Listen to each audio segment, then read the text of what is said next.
honored to be able to introduce Jim Streisel today. I think if you take a look at the program, you can see a long list of his accomplishments. Educator, leader, and author. It's probably one more I'd add to that list that's not in there, and that's musician. I think his talk today is partly sponsored by his band, The Dead Squirrels. Looking forward to that. I remember it was early on in my days of advising years ago, and my students wanted to move online, and they were looking at some sites to emulate and to shoot for, and the highlight.org quickly rose to that list of sites that were out there and had a presence online for a long time. And what I remember most at that time, an advisor who knew next to nothing about advising an online publication, was that when I reached out to Jim and asked him for some help, he was there as an open book. He offered advice, he offered help, he gave me a million different handouts to work from, and gave me countless hours of his time. And it's something I still appreciate to this day. And I know he's done that with advisors throughout the country. So it is a great honor of mine to introduce Jim Streisel to the stage, this year's Dow Jones News Fund Teacher of the Year.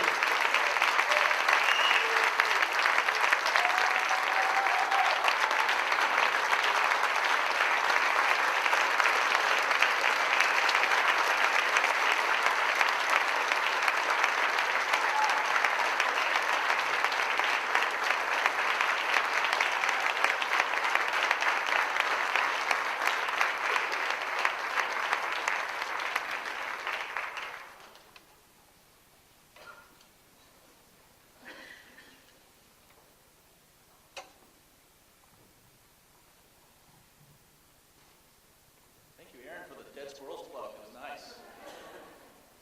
You might hear more of those.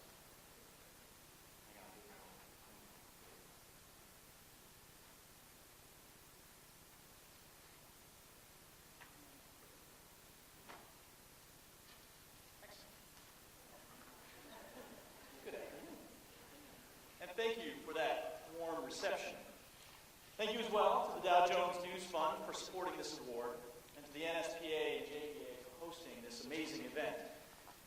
And thank you, too, to all the advisors and colleagues in this room, many of whom over the years I have learned to count on for great ideas, advice, and inspiration. And many more who I can count on for their friendship and their support. To be standing here being recognized among all of you who I admire so much is humbling, and I'm honored to speak to you today. Which leads me to my speech.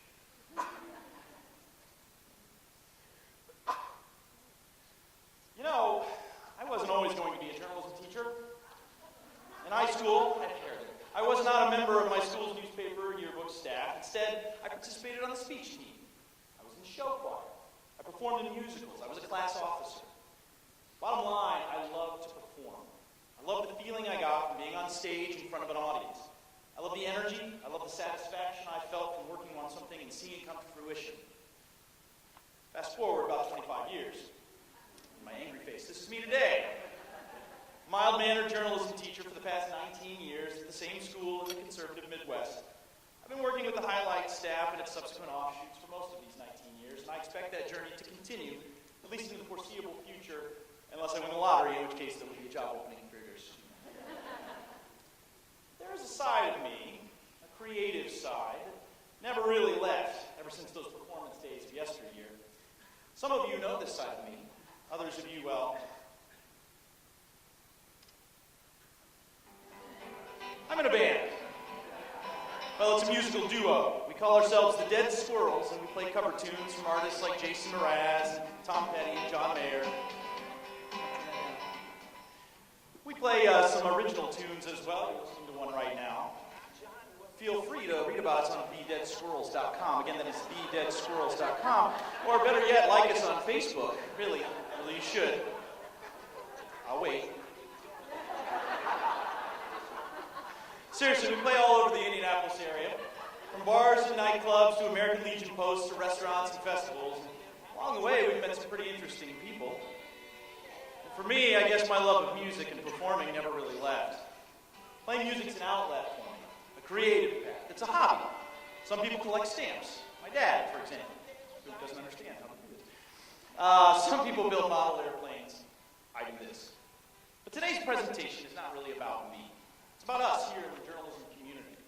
And I'm here to talk to you today about being a journalism rock star. What's more, I'm here to tell you how you can be a journalism rock star too. Now, we cannot enter this journey into journalism rock star status without some credentials.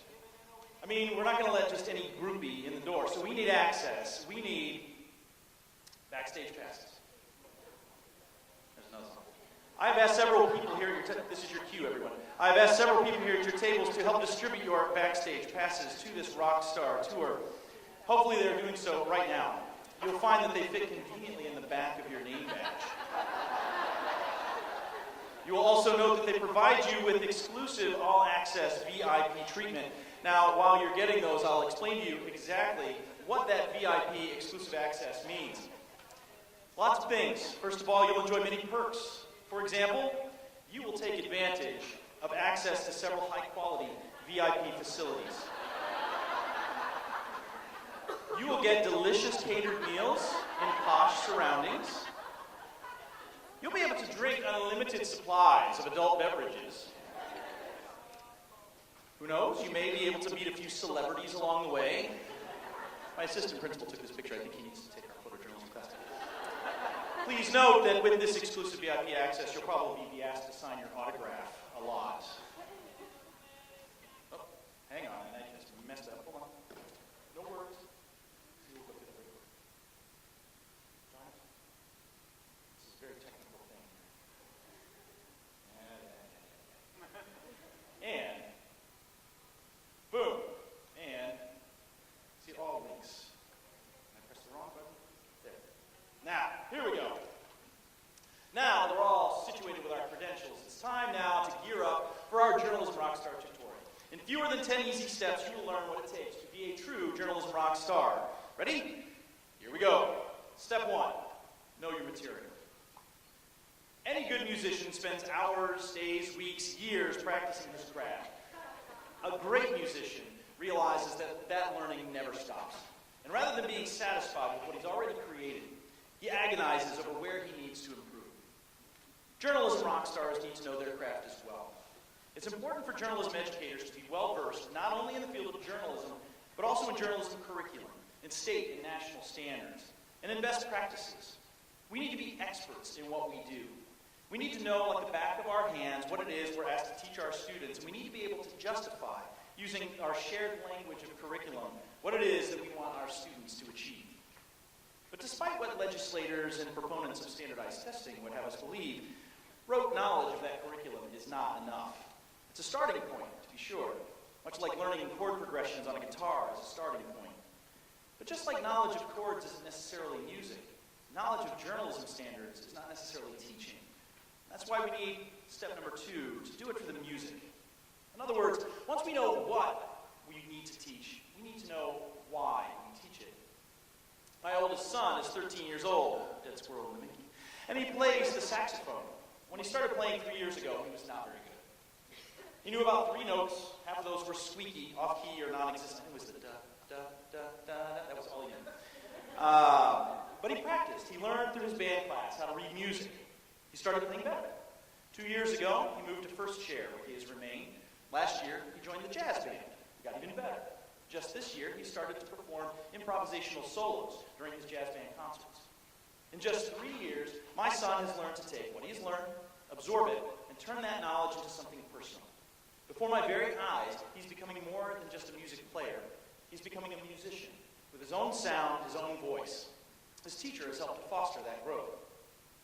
Like my son's band teacher, we need to understand what we're trying to accomplish with our students. The October 7th issue of Time magazine featured an article that discussed the supposed shortcomings of education today. Namely, author John Meacham said that rather than just ask students what they know, it's better to ask what they know how to do. That's an admirable statement, but I don't think it goes far enough. For me, the even better questions are these. Do our graduates know how to ask the right questions? Do they know where to go to find those answers? Do they know how to apply those answers to their daily lives? These are the very questions that we ask our journalism students to demonstrate every day. We don't teach journalism. We teach transferable skills, life skills, to use the vernacular of the day, 21st century skills. We just happen to use the common language of journalism to hone those skills. And like the band teacher who realizes when a student has moved beyond the curriculum, a student who has mastered the notes and the chords and the meter, it's our job as educators to nurture our students beyond the curriculum, to challenge them, to help them see the deeper meaning behind what they do and why they do it. And once you're comfortable with the curriculum and standards, it's equally important to emulate Journalism Rockstar step number 3, act the part. It's not enough anymore for rock stars to just make great music. You got to stand out in today's music scene. You've got to make your voice shine above all the others. Like musical rock stars, it's important for journalism rock stars to do the same. Today's educational environment is tough, to say the least. It's not enough anymore for teachers simply to be great in the classroom. Luckily, we have lots of opportunities to show our professionalism. If you have not already been recognized as a CJE or an MJE, the time to do that is now. Additionally, take advantage of the many committees that we have, the NSPA and the JEA, are the ones available through your local and state organizations. And get involved. Be a leader in your school. And once you've done that, share that information. Harry Wong, in his book, The First Days of School, instructs teachers to post their credentials in a prominent spot in their classroom. Doctors do this. Lawyers do this. Rock stars post gold and platinum records in their studios. I have like 10 in mine. And in addition to your walls, add your credentials to your email signatures and other correspondence. You are a professional. It's time to start acting like one. Stop being humble and act amazing, because you are. And once you've done that, you're ready for Journalism Rockstar step number 4. Enjoy the performance. Let's face it, you did not get into this job because you love data. You did not do this because you absolutely adore going to faculty meetings. You did not do this because you love attending luncheons at national conventions with bearded, charismatic speakers. Yes, you did. You do it because you love working with students. You do it because you're passionate about what your students are able to do. Truth is, in the scheme of things, your time with students is very limited. Just like a musician spends hours behind the scenes working on his craft, perfecting it, working out the nuances. Good teachers spend hours behind the scenes working on their craft, planning lessons, grading papers, going to meetings. I only get to see my students once every other day for an hour and a half each time. That is my performance. I need to make it mean something. I need to make that time memorable to my students so they'll be excited to come back again to see what's next. Savor those times. Make them count. And now that you've got your classroom in order, it's time for Journalism Rockstar step number 5. Find your voice. New musicians are just trying to learn the basics. They find other musicians they like and they try to emulate that sound. With enough practice, they start to develop their own sound. Given enough time, they morph into something else. Like those new musicians, new journalism teachers are just trying to keep their heads above water. This job can be overwhelming. Thankfully, though, we have our own set of journalism rock stars to follow. Here's a sampling of a few I admire. Each of these people has a unique voice and feel. They have spent their careers, well, these are interesting places. They've spent their careers developing that voice and then sharing it with others. Add those voices together and you have an amazing community of rock stars. But these rock stars all started somewhere. They learned through trial and error. They relied on their own set of veteran journalism rock stars to help them move forward. They created their own sound and then they gave back. How do you develop that voice? Think about what makes you and your program special. What unique circumstances do you have that you've had to overcome? How do you stand out among the cookie-cutter programs in the rest of your school? Find those circumstances, overcome them, and then share. Pretty soon, you'll be the next generation of journalism rock stars, and you'll have your own set of fans trying to emulate you. Step 6 really focuses on the fact that the field of journalism is constantly changing, and journalism curriculum needs to change with it. Certain musicians have been able to change with the times and stay relevant. This one notwithstanding. Journalism teachers need to do the same. I have been doing this gig for 19 years. That's a good looking guy. And I have changed a little bit over that time. Not only do I look a lot different, I also teach a lot different. But change doesn't happen overnight. It's a slow, often grueling process. And year to year, unless you do something drastic, like, I don't know, lose your hair, you may not notice that change. But look at yourself over time, and those changes become more evident. Little steps turn into big steps, which turn into positive change for your program. Our products need to continue to change to meet the needs of our readers. When you're young and you're energetic, it's easier to make changes. You have no frame of reference, nothing to compare yourself to. But as you get older, that change becomes more difficult. But we have to continue to change to stay relevant. The Beatles were great at this, experimenting with all sorts of different instruments and sounds to help share their music and to push it forward. But at their core, the Beatles never lost sight of what they knew, their basic ability to write songs with meaning and to stay true to their core values. When I graduated college in 1995, I had no idea what the future would bring. Websites and tweets and Facebook posts barely existed if they existed at all. But I adapted. I recognized that what I did know, namely journalism and journalistic storytelling.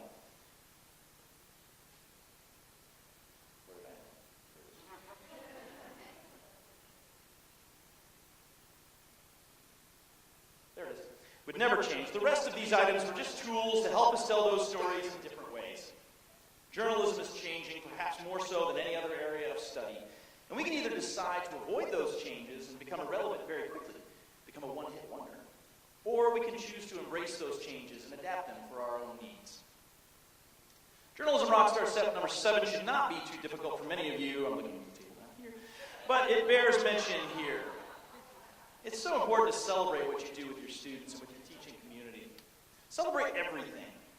While we don't do this job for awards, we all know how difficult they are to earn.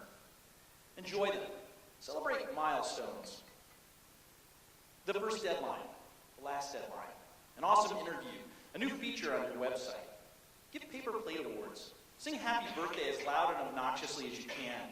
Or just give some deserving kid a pat on the back and a heartfelt congratulations for a job well done. Because what your students will remember, the thing that they'll take away from your class, is not that great story they wrote or that amazing interview. They won't recall how they coded the heck out of that HTML web post or how they agonized over editing that one sentence just so. No. What they'll remember is the experience. So step number 8 is for you to remember why you're here. You're here for the fans, your students. I've been to many concerts over the years, and I couldn't tell you about individual guitar solos or drum breaks. I couldn't even tell you what songs those groups played with any kind of certainty. But I could tell you if I enjoyed the concert. I could tell you if I left feeling happy or inspired or thoughtful. Your students won't remember the specifics of your class, but they'll remember the experience. They'll remember the camaraderie. They'll remember feeling like they were part of something worthwhile. They'll remember you and the way that you treated them day in and day out. On that note, on November 3rd, I was reminded of my own advice when one of mine and many of your journalism rockstar friends, Grosse Pointe South advisor Jeff Nardoni, was taken from our ranks far too soon. One of his former students published a touching tribute to his former teacher. In it, he said,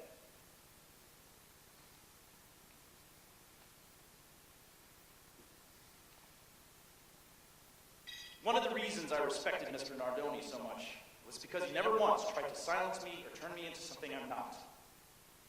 Instead, he told me to keep writing and to never lose my passion for issues that were important to me.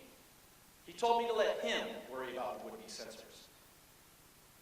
These are powerful words that encapsulate the very selfless essence of what we do. That's why Jeff was one of the best. And that's why I have a bonus tip for you today. It's a tip that I hope you'll take with you after you leave here. It's a tip that Jeff Nardoni definitely understood. Just like those bands I spoke of, you may not remember these individual tips, but hopefully you will remember this. Believe in yourself. You are amazing at what you do. You, all of you, are artists. Each of you is honing your craft. Each of you is contributing to the larger journalistic community. You do important work. You do valuable work. Just remember, your products are not made of paper and ink or of HTML code. No, your products are made of flesh and blood, of ideas and personalities and hopes and dreams. You get the opportunity to work with those raw materials every single day. It is a privilege and it is an honor. But you don't have to take my word for it. I asked several of my former students what they took with them from their journalism experience. Incidentally, many of these students went on to do something other than journalism. Let's listen to what they said.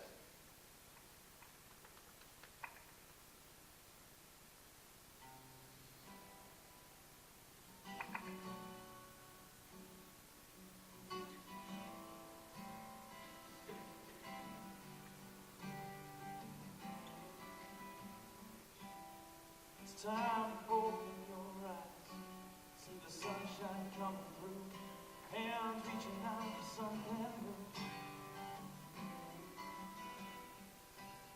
Just take my hand and I will guide you. You just point the way, and you just need to say what you're gonna do. The world can be a special place if you're there. You just step outside your door. Take a deep breath and you go get it. You just gotta believe in yourself. You gotta want to keep looking out for something new.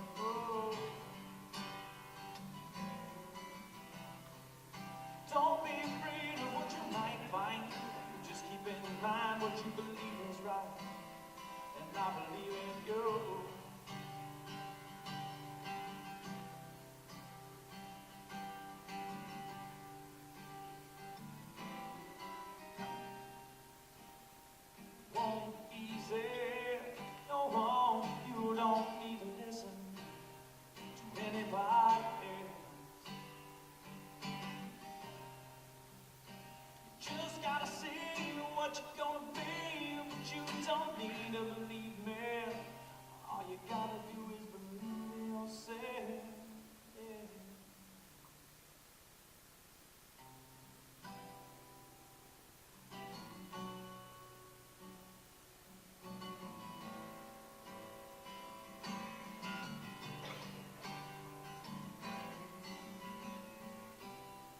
Keep your mind open and your arms wide to the things you'll find when you step outside.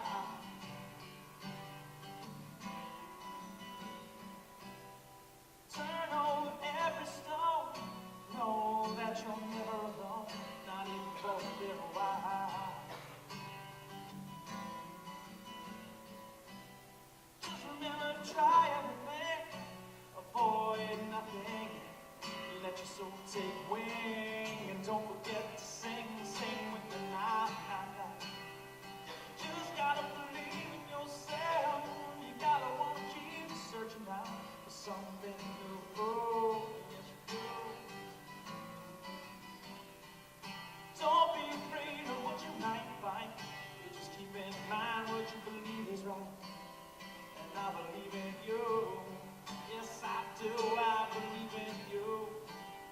Oh, yes, I do. I believe in you. You should too.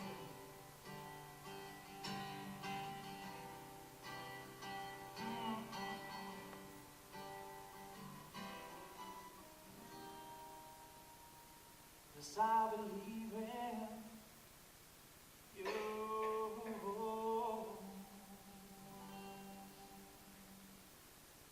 This job is not easy, but it has the potential to be amazing. You've got the opportunity.